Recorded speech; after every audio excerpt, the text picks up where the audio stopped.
अस्सलाम वालेकुम। आज हम एक्सपोनेंशियल शिफ्ट थ्योरम के बारे में देखेंगे। एक्सपोनेंशियल शिफ्ट थ्योरम के ज़रिए से हम कुछ सवाल कैसे हल कर सकते हैं। इसमें हमारे पास जो क्वेश्चन है वो ये है, D square plus 4d minus 12y is equal to X minus 1 E power 2x। पहले तो इसके हमने होमोजीनियस फॉर्म में इसको पहले लाना है और उससे में इसका कम्प्लीमेंट्री सोल्यूशन फाइंड करना है, जैसे हमेशा से करते आए हैं।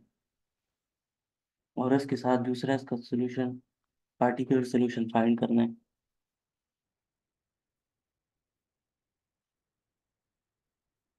अब इसका कम्प्लीमेंट्री सोल्यूशन फाइंड करना है तो वो तो डायरेक्ट हम कर सकते हैं। उसमें यही होगा कि D square plus 4d minus 12 और वाई इसमें से कॉमन लिया होगा। ये वाला वाई इधर नहीं होगा, अगर डी से कॉमन पहले कर लिया होगा तो ये वाई इधर होगा। दूसरी तरफ डिवाइड अगर करें होमोजीनियस, अगर इसको लें तो वाई सी फाइंड करने के लिए हमेशा इसको इज इक्वल टू 0 लेते हैं। और अगर इसके साथ वाई होगा, इस तरफ जब आके डिवाइड होगा तो 0 डिवाइडेड बाई एनीथिंग जो होता है वो 0 ही होगा। हमारे पास जो इक्वेशन बच जाएगी वही होगी D square plus 4d minus 12। तो इसको अगर हम मिड टर्म ब्रैकेट के जरिए करना चाहें तो डायरेक्ट इसको हम लिख सकते हैं ऐसे। हमें कोई भी दो नंबर चाहिए जिनको सब्ट्रैक्ट करने से 4 आए और जिनको मल्टीप्लाई करने से 12 आए। तो वो दो नंबर क्या है, एक्स 6d है। 6 से अगर हम 2 निकालें तो 4 आ जाएगा, और अगर 6 से हम 2 को मल्टीप्लाई माइनस 2 को मल्टीप्लाई करें तो 12 आ जाएगा। तो इसको हम डायरेक्ट लिख सकते हैं 6d minus 2d minus 12 is equal to 0। इसमें से d कॉमन अगर लें d इंटू डी प्लस 6 आ जाएगा और माइनस 2 इंटू डी प्लस 6 आ जाएगा जैसे कॉमन होकर। और इसके जरिए फिर इसके बाद हम लिख सकते हैं d minus 2 multiply D plus 6 is equal to 0। इससे जब हम रूट्स फाइंड करेंगे तो ये आ जाएगा d इज इक्वल टू 2। एक रूट 2 आएगा और दूसरा रूट आएगा d is equal to minus 6। जब 2 को हम इस तरफ मूव करेंगे माइनस 2 को तो 2 हो जाएगा, और 6 को मूव करेंगे तो माइनस 6 हो जाएगा। ये कम्प्लीमेंट्री सोल्यूशन हम इसका फाइंड करने के लिए जैसे हमने कहा था फॉर्मूले पिछली वीडियोस में देख लिए थे, वो अगर किसी ने नहीं देखी तो आप वो देख सकते हैं। तो इसके कम्प्लीमेंट्री सोल्यूशन होगा वाई सी, बहुत हल्का कलर है थोड़ा डार्क कर लेते हैं। इसका कम्प्लीमेंट्री सोल्यूशन होगा Y C is equal to E power 2x, और साथ में जो है इसके C1 होगा C1, और ई पावर अल्फा अल्फा एक्स जो लिखते होते हैं वो इसको 2 बना देंगे इस जगह पे, 2x है ये। और प्लस C2 ई पावर माइनस 6x, ये इसका कम्प्लीमेंट्री सोल्यूशन आ जाएगा। अगर इसका पार्टिकुलर सोल्यूशन फाइंड करना है तो उसमें ही आप हमारे पास एक्सपोनेंशियल शिफ्ट थ्योरम भी लगेगा और बाइनोमियल थ्योरम भी लगेगा।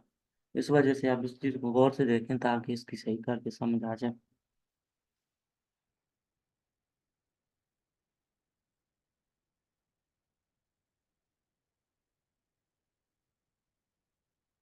अब इसके अगर पार्टिकुलर सोल्यूशन फाइंड करना है तो उसके लिए सबसे पहला जो स्टेप होता है इसको इस फॉर्म में लिख लें, फिर बाद में देखते हैं उसके साथ क्या करना है। इस फॉर्म में करके जब लिख लेंगे तो फिर आसानी होगी किस जगह पे क्या चीज़ प्लेस करनी है। अब जो एफ ऑफ डी होगा इस जगह पे हमेशा हमें ये वाली इक्वेशन पुट करनी है जो कि ऐसे हमने फाइंड की थी। और जो दूसरी चीज़ है वो राइट हैंड साइड है, कैपिटल एक्स जो है ये राइट हैंड साइड है 6 minus 1 into e power 2x। ये दोनों चीज़ें पुट करते हैं और उसके बाद इसको सॉल्व करते हैं। तो लिख लेते हैं 1 डिवाइडेड बाय इसकी राइट हैंड साइड एक दफ़ा देख लेते हैं, यह D square plus 6d minus 2d, D square plus 6d minus 12, sorry minus 12 है। और मल्टीप्लाई किससे हो रहा है, राइट हैंड साइड इसकी देख लें, और x minus 1 into e power 2x, x minus 1 into e power 2x।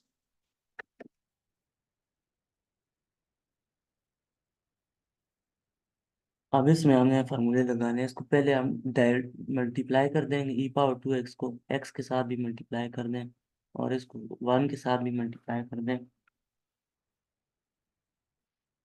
आ जाएगा y p = नीचे वाले को अभी वैसे ही छोड़ दें, एफ ऑफ डी जैसे है उसको वैसे ही छोड़ दें, d² + 6d - 12।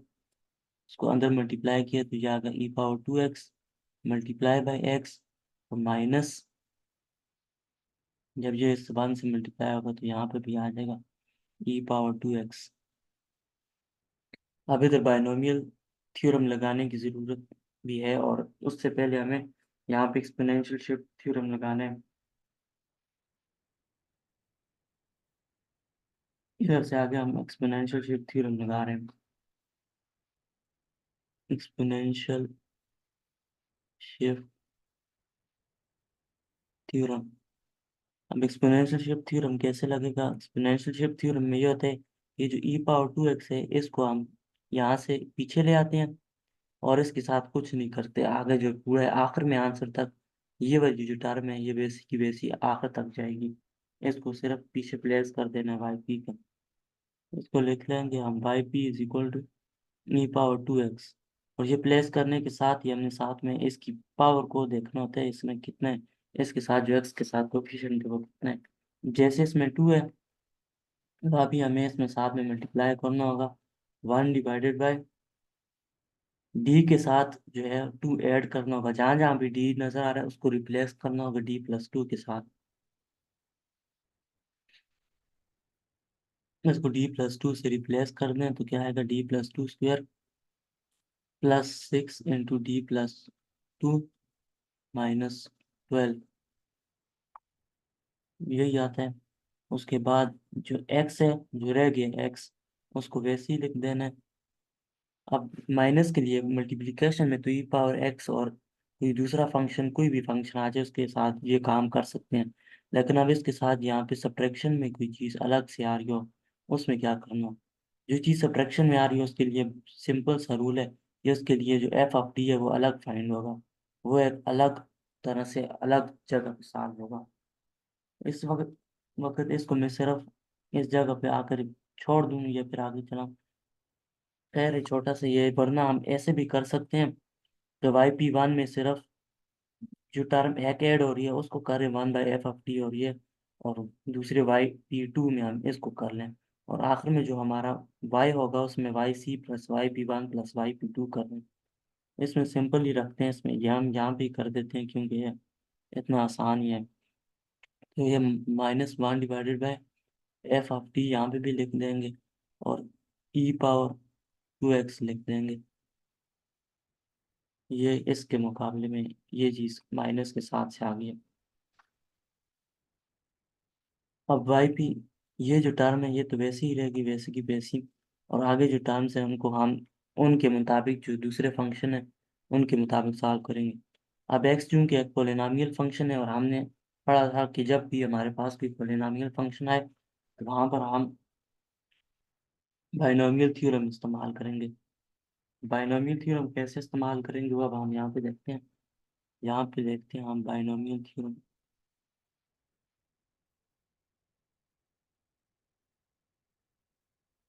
बाइनोमियल थ्योरम इस्तेमाल करने के लिए अब हम यहाँ पर पिछली चीज़ों को वैसे ही लिख देते हैं, y p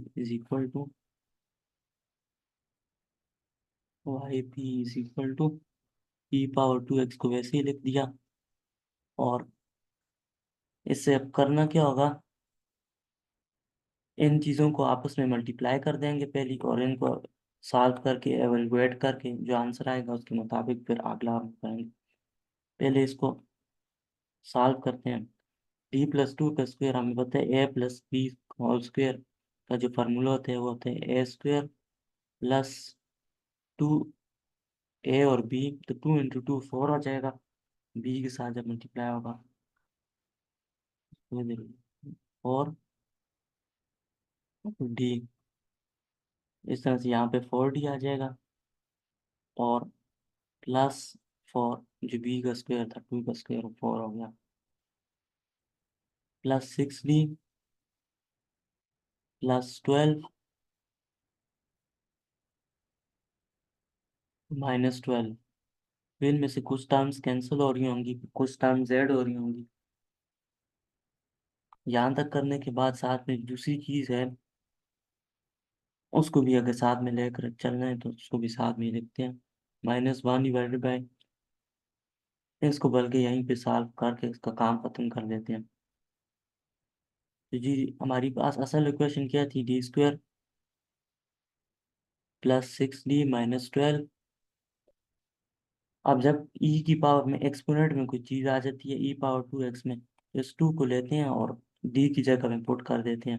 इस 2 को लेके इस d की जगह पे इस पूरे फंक्शन में पुट करते जाएंगे, तो d² यहाँ से होकर अगर आएगा, ये आ जाएगा 4 प्लस 6 इंटू 12 हो जाएगा और माइनस 12। सिंपल इसका आंसर, ये जो पूरी टर्म है इसका आंसर यही आता है -1/4। इसको हम ऊपर ही छोड़ते हैं, इसको हम आखिर में ऐड कर देंगे। और अभी हम इस पर फोकस करते हैं।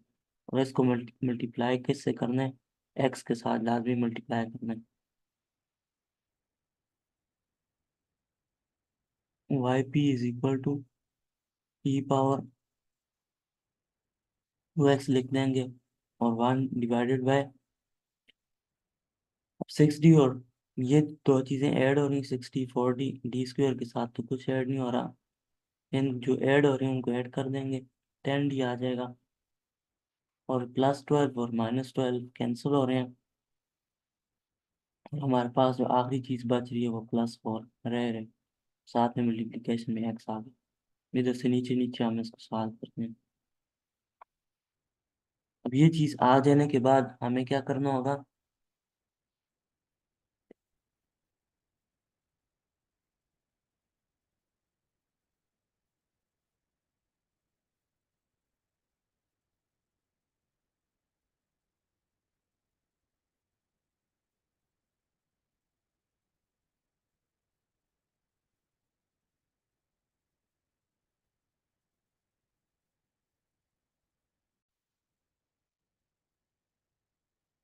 अच्छा इसके बाद क्या करेंगे, इसके बाद लिखेंगे Y P is equal to e⁻2x, तो वैसे ही लिख देंगे, और साथ में 1/, नीचे जो कुछ आया आया x भी उसके साथ ऐसे चला जाएगा।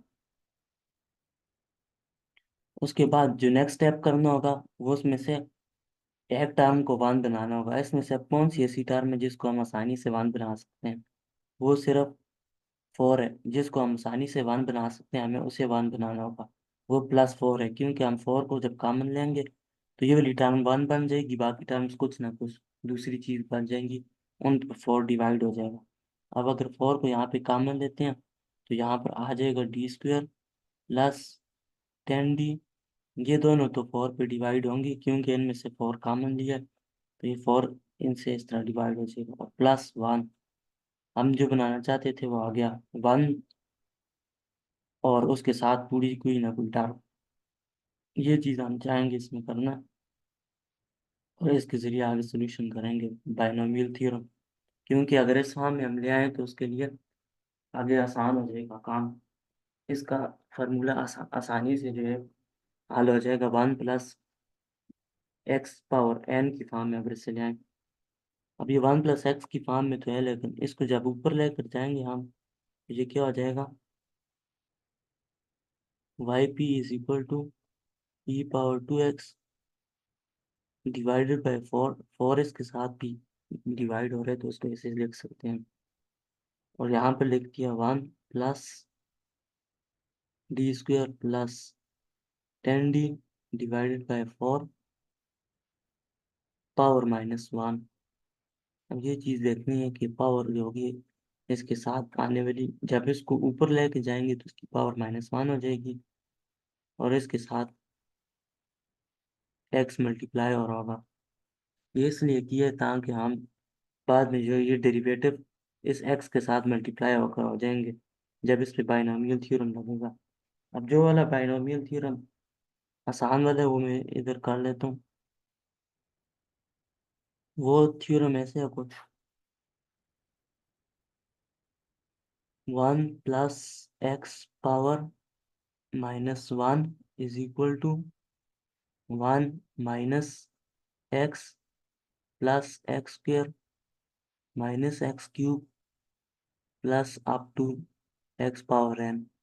इस तरह से वो थ्योरम जाते हैं। तो हमें सिर्फ एक्स स्क्वेयर तक ही ज़्यादातर चाहिए होगा, डी स्क्वेयर है अगर, क्योंकि जैसे जैसे हम आगे आगे जाते जाएंगे तो उनकी टर्म्स नेग्लेक्ट होती जाएंगी। और अब देखेंगे इनमें से भी कुछ ना कुछ जो है ऊपर जो हमने ली हुई है नेग्लेक्ट हो जाएंगी टर्म्स।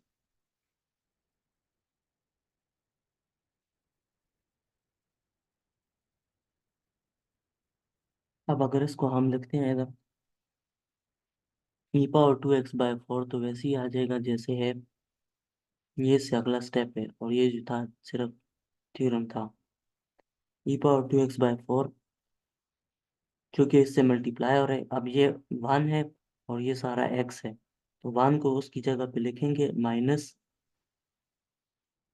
माइनस डाल के ब्रैकेट करेंगे, उसमें लिखेंगे डी स्क्वेयर प्लस 10d। इन दोनों पे मैं अलग अलग डिवाइड बाय 4 लिख देता हूँ। ये एक दफ़ा तो ये x आ गया, उसके बाद प्लस, अब दूसरी दफ़ा एक्स स्क्वेयर है, तो जिधर जिधर जो चीज़ है उसका स्क्वायर ले लेना है। तो डी स्क्वायर था तो डी का स्क्वायर लेंगे तो डी पावर 4 हो जाएगा, नीचे इसका स्क्वायर लेंगे तो 16 हो जाएगा, प्लस 10 का स्क्वायर 100 हो गया, डी का square D square divided by 4 का स्क्वायर 16। लेकिन इतनी ज़्यादा आगे जाने की ज़रूरत नहीं पड़ेगी, इधर से आगे प्लस अप टू नेग्लेक्ट हो जाएंगी, इससे आगे जो टर्म्स होंगी, लेकिन ये जो सारी टर्म होंगी ये मल्टीप्लाई हो रही होंगी एक्स के साथ।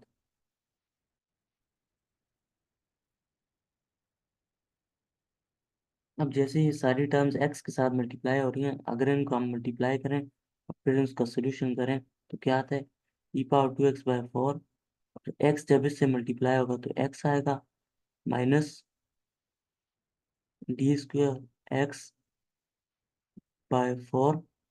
अब सब के साथ डायरेक्ट एक्स मल्टीप्लाई करते जाने, 10 10 तो पीछे कांस्टेंट था इसलिए है, यहाँ पे डी लिखेंगे एक्स और डिवाइड बाय 4 ऐसे ही आ जाएगा।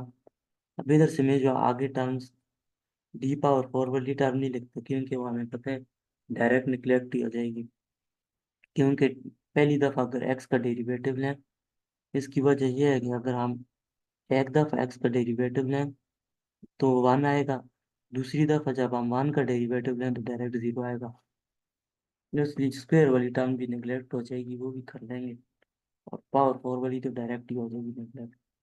साथ में हमारे पास रह क्या जाएगा, प्लस 100 dx/16।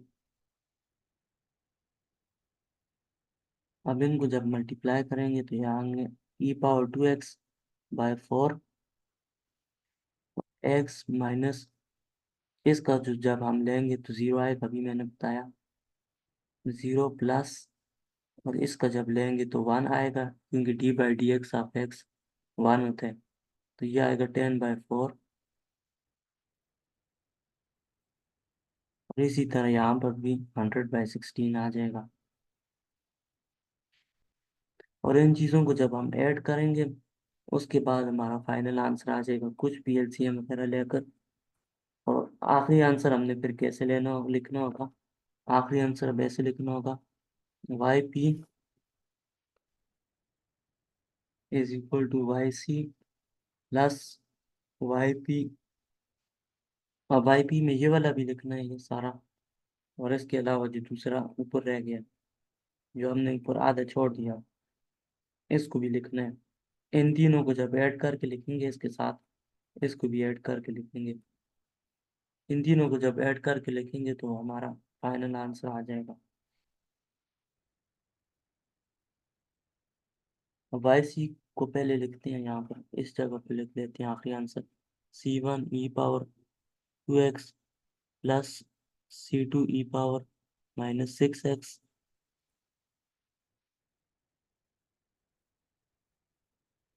साथ में दूसरा एक आया था, बच के -1/4 प्लस आखिरी जो आया था वो। ये सारी टर्म भी अगर हम इसके साथ लिख लें, फाइनल आंसर आ जाएगा इसके एलसीएम वगैरह लेकर।